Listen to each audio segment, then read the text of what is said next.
Hi everyone. When do you call it quits? How long do you do something before you call it quits? We'll be exploring these important questions in our next video segment.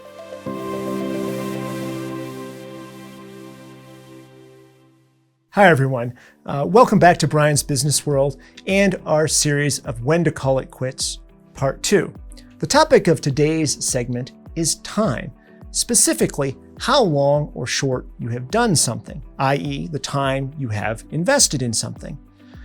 Now, the time previously spent on any endeavor is often considered very important for most people in deciding whether or not they want to quit. However, is the amount of time you have spent on something really important in evaluating your decision to quit or not? As we'll see, time by itself really isn't that great of a criteria in terms of making your decision to quit or not. For our segment today, we are going to ask and attempt to answer two very important questions. Question 1, how long do I do something to give it sufficient time to succeed? And question 2, if I have done something for a period of time, how long do I continue with this project, activity, or work before potentially quitting? There is a subtle yet hugely important distinction between these questions. The second question assumes that there's already been some kind of results. The first question implies that it's really too early to see or measure any results yet. So in question 1, you really don't have anything to look at, but in question 2, you've got some more information available to you regarding the results. So let's tackle the first question, which is actually a little bit easier than the second question in most situations. So again, the question is, how long do I do something to give it sufficient time to succeed? In order to answer this question, you will need to specifically and carefully define what success looks like for you. Now, the easiest way to define success, in my mind, is looking what you want to get out of something personally. I would recommend being as detailed and specific with your definition of success as possible. Please do not use other people's definitions of success. Be yourself.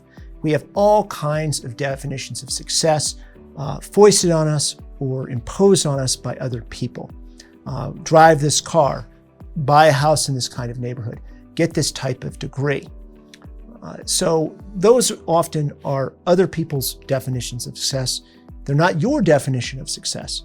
So really make sure that you've actively filtered what success means to you, and please do not use other people's definitions of success. Use your definition of success. So let's take a look at a very specific question to make this a little bit more concrete. It's kind of abstract right now.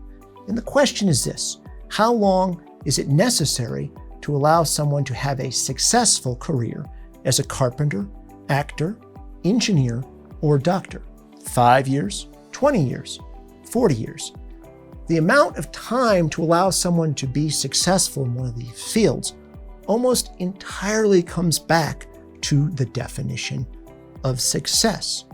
So, and remember, what we had said, success was what you wanted to get out of something. I think Morgan Freeman is really a great example in this particular context. He didn't get widespread fame till he was almost 50 years old and had been acting for decades. Had a lot of small theater and some TV parts before that.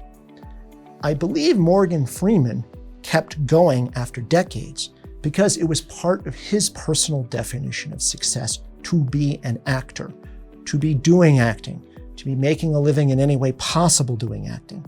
So Morgan Freeman continued on for decades, even though he didn't have widespread fame or fortune or any of that. In the end, days, weeks, months, years, or even decades could be an appropriate amount of time to allow for a particular project, activity, career, or idea to succeed. So a really key takeaway here: time by itself, without reference to anything else, is not a valid criteria for determining whether or not you should quit. Now let's take a look at the second question.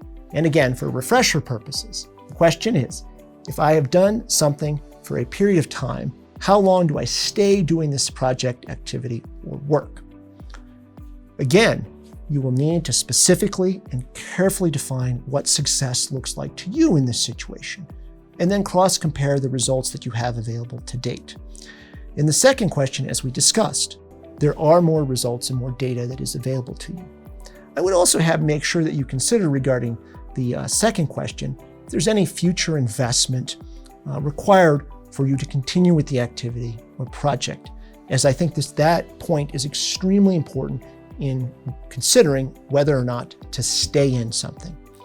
Again, coming back to the Morgan Freeman example, his definition of success allowed him to stay in something for decades, where many others would have quit.